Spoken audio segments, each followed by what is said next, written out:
ہاں جی، اگر وہ چلے لگا رہے ہیں تبلیغ جماعت والے تو بریلویوں کے نزدیک بدعت ہوگا، اور اگر دعوت اسلامی والے 4 روزہ لگا رہے ہیں مدنی قافلہ تو وہ ٹھیک ہوگا، کوئی بدعت نہیں ہے۔ السلام علیکم ورحمۃ اللہ وبرکاتہ۔ تبلیغی جماعت میں چلہ اور سہ روزہ لگانا کیسا ہے؟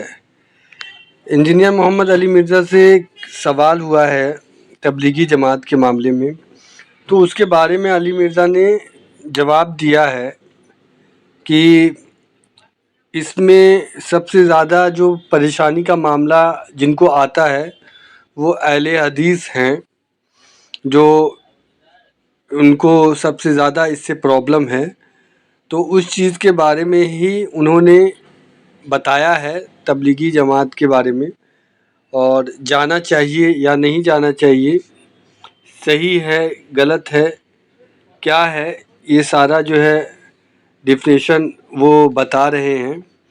تو آپ بھی سنیں اور سمجھیں کیا ضروری ہے اور کیا کرنا چاہیے، اور اللہ ہم سب کو جو اللہ اور اللہ کے رسول نے بتایا ہے اس راستے پہ ہمیں چلنے کی توفیق عطا فرمائے، آمین ثم آمین۔ یہ زیادہ تر ہنگامہ کھڑا کیا اہل حدیث نے۔ اہل حدیث کو تو بدعت کی ڈیفینیشن کبھی سمجھ ہی نہیں آئی ہے، جو انہوں نے ڈیفینیشن پبلک کو بتائی ہے اس کے تحت خود یہ بدعتی ہیں۔ ختم بخاری نہیں کرواتے اہل حدیث، کہتے ہیں ثواب کے نہیں کراتے، تو آپ بورڈ کے اوپر لکھا کریں اتنا موٹا کہ بغیر ثواب کے نیت سے ختم بخاری میں شریک ہوں، تاکہ تانوں ہی کر پیا بھی چندہ کوئی نہ دے۔ لوگ کہیں گے ثواب ہی لبڑا دے عمل ہٹے جا کے پاو تھے ثواب کے لیے ہو رہا ہے۔ یار یہ انتظامی معاملات ہیں۔ یہ آج ہم نے جو اتوار والے درس قرآن کیا ہوا ہے، نبی علیہ السلام تو جمعرات والے دن درس دیتے تھے، ہمارے لیے اتوار زیادہ کنوینئنٹ ہے۔ انتظامی معاملات کے اوپر کبھی بدعت کا فتویٰ نہیں لگتا۔ علماء کے درس نظامی کے جو کورسز ہیں 8 سال کا 10 سال کا، یا قم یونیورسٹی میں 17 سال تک بھی شیعہ پڑھتے ہیں، یہ انتظامی معاملات ہیں، یہ کہاں سے بدعت ہوں گے؟ تو ظاہر کچھ تو انہوں نے کرنا تھا نا، سہ روزہ بنایا، چلہ بنایا، یا 7 مہینے یا سال ایک کورس ڈیوائز کیا انہوں نے، یہ انتظامی معاملہ۔ ہاں یہ بدعت اس صورت میں بنے گا اگر کوئی کہ یہ اس حوالے سے دین کا حصہ ہے کہ جس نے سہ روزہ نہ لگایا وہ گناہگار ہوگا، پھر بدعت بن جائے گی۔ ٹھیک ہے، بدعت کے اوپر میرا مسئلہ نمبر 75A اور 75B ڈیٹیلڈ ریکارڈڈ موجود ہے، اس میں نے بتایا کہ بدعت کے حوالے سے، اسی طریقے سے اسلام میں اگر کسی نے اچھا طریقہ جاری کیا ہے، صحیح مسلم میں حدیث ہے کہ جس نے اسلام میں اچھا طریقہ جاری کیا تو جاری کرنے والے کو بھی ثواب، جتنے لوگ اس پہ عمل کریں گے ان کو بھی ثواب۔ بدعت نہیں، سنتن حسنتن اور سنتن سیئتن، اور جس نے اسلام میں برا طریقہ جاری کیا، اور طریقہ میں بتا دوں، جیسے یہ ویڈیو کیمرہ ہے، یہ اسلام میں اچھا طریقہ ہے۔ گھڑی کے اوپر نماز کی ٹائمنگ فٹ کرنا، فکس کر دینا، اچھا طریقہ ہے اسلام میں۔ سافٹ ویئر حدیثوں کے بنانا، اچھا طریقہ ہے اسلام میں۔ تو میں نے بڑی ڈیٹیل سے بتایا کہ اچھی بدعت اور چیز ہے، بدعت ہوتی ہی بدعت ہے، چاہے اچھی ہو یا بری وہ غلط ہے۔ اچھے طریقے جاری ہو سکتے ہیں، وہ آپ جتنے مرضی کریں، تسبیح ہے، کاؤنٹر ہے، جس سے یا حج کرنے کے لیے ہم جاتے ہیں، بحری جہاز میں پہلے جاتے تھے، اب ہوائی جہاز میں جاتے ہیں، پہلے لوگ پیدل بھی جاتے تھے، تو یہ اسلام میں اچھے طریقے۔ اس طرح مسجد میں قالین، کوئی یہ کہتا ہے جناب تھلے اس پکے دے اتے اس قالین دے، منہ طرف خانہ کعبہ شریف اور AC شریف، اللہ اکبر، یہ دین نہیں ہے۔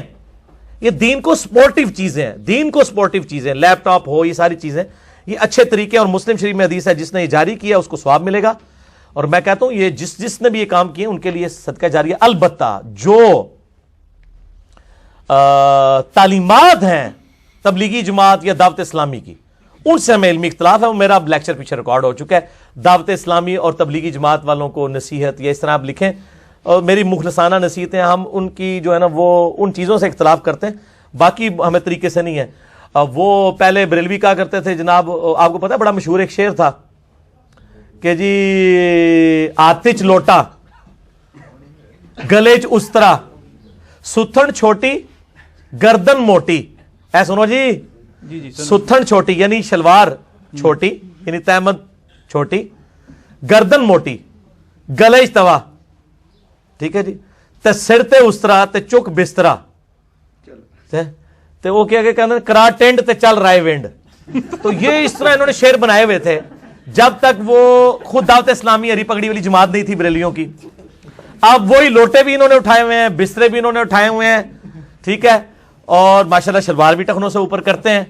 تو یہ سنتیں تھی جس کا مذاق انہوں نے اڑایا، اور آج ان کو بھگتنا پڑ رہا ہے، اب سب کچھ کر رہے ہیں. تو چیزیں جو چیز مطلب آپ اس طریقے سے غلط طریقے سے لوگوں کے اوپر نہ فتویٰ بازی کریں، ادروائز مصیبت کھڑی ہو جائے گی. میں اہل حدیث سے کہوں گا خدا کے لیے یہ آپ فتوے نہ لگائیں، آپ علمی اختلاف کریں کہ ان کی جو تعلیمات میں جو کمزوریاں ان کو ہائی لائٹ کریں. ٹھیک ہو گیا جی؟ ٹھیک. انشاءاللہ.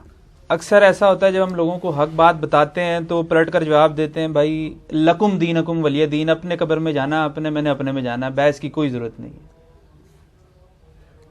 یہ جناب یہ لگ پتا جائے گا انہوں نے جناب، اے جڑے آدھے نا لکم دینکم ولی دین، یہ اپنے دنیاوی معاملات میں تو کبھی نہیں ایسے کرتے کہ آپ اس کو کہیں کہ یار یہ دیکھیں جب آپ کے لیے جو گورنمنٹ نے اناؤنسمنٹ کی ہے کہ جو اپنا شناختی کارڈ دکھائے گا اسے 1 لاکھ روپے دیا جائے گا اگر وہ جیلم کا شہری ہے، تو ادھر تو نہیں کہیں گے لکم دینکم ولی دین، تو ہی لائے میں نہیں لینا. دین میں اگر کوئی کر رہا ہے یہ بھائی حرام ایسے جو کرتا ہے، یہ ذہن میں رکھیں. قرآن حکیم میں اللہ تعالیٰ نے سورہ جو السجدہ ہے نا جی، پارہ نمبر 21 کے اندر سورہ السجدہ، اسے سورہ الف لام میم السجدہ کہتے ہیں، اس کی آخری آیت ہی یہی ہے. اور میں نے یہ آیت آخری نصیحت کے طور پر ریسرچ پیپر نمبر 4 امام الانبیاء کی دعوت قرآن صلی اللہ علیہ وآلہ وسلم پہ بھی ڈالی ہے. اللہ تعالیٰ فرماتا ہے، آیت نمبر ہے 22 اس کی، سورہ سجدہ کی، وَمَنْ أَظْلَمُ مِمَّنْ ذُكِّرَ بِآيَاتِ رَبِّهِ ثُمَّ أَعْرَضَ عَنْهَا، اس سے بڑھ کر ظالم کون ہے جسے نصیحت کی جائے اللہ کی آیات سنا کے کہ اللہ سے ڈر، بھائی نماز پڑھ، ماں باپ کے ساتھ اس نے سلوک کر، اللہ نے اس حرام کیا ہے، یہ برے کام جو تو کر رہے چھوڑ دے. اللہ فرماتا ہے اس سے بڑا ظالم کوئی نہیں ہے کہ جس کو ایسے سمجھایا جا رہا ہو اور وہ روگردانی کرے. اِنَّا مِنَ الْمُجْرِمِينَ مُنْتَقِمُونَ، ایسے مجرم سے ہم انتقام لے کر چھوڑیں گے. اللہ نے کتنے سخت الفاظ استعمال کیے کہ ایسے مجرموں سے ہم انتقام لیں گے جو لوگ ان کو اللہ کی طرف بلاتے ہیں اور اس کے بعد وہ اس سے روگردانی کرتے ہیں. ٹھیک ہے جی، یہ بڑا خطرناک معاملہ ہے. اور ایک اور آیت بڑی سخت ہے، سورۃ المؤمن سورہ غافر کی آیت نمبر 10 ہے، ان الذین کفروا ینادون لمقت اللہ اکبر من مقتکم، جن لوگوں نے دنیا میں اللہ کا انکار کیا، یعنی جن کو اللہ کی طرف بلایا جاتا تھا اور وہ روگردانی کرتے تھے، اللہ تعالیٰ فرماتا ہے کہ اللہ تعالیٰ ان کو قیامت دن خطاب کر کے کہے گا، ان الذین کفروا ینادون لمقت اللہ اکبر من مقتکم انفسکم اذ تدعون الی الایمان فتکفرون. اللہ تعالیٰ فرمائے گا کہ دنیا میں مجھے اس سے زیادہ کوفت اور تکلیف ہوتی تھی جتنی آج تمہیں میرے عذاب سے ہو رہی ہے، جب تمہیں دنیا میں میری طرف بلایا جاتا تھا اور تم مجھ سے روگردانی کرتے تھے. اس سے زیادہ سخت الفاظ قرآن میں میرے نزدیک کوئی نہیں ہے.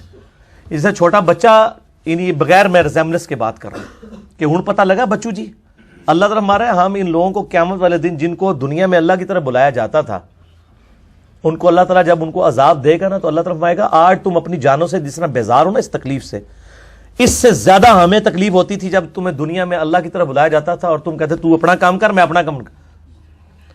یہ نبیوں کے ریپرزینٹیٹو ہوتے ہیں جو آپ کے پاس اللہ کا دعوت لے کے آتے ہیں.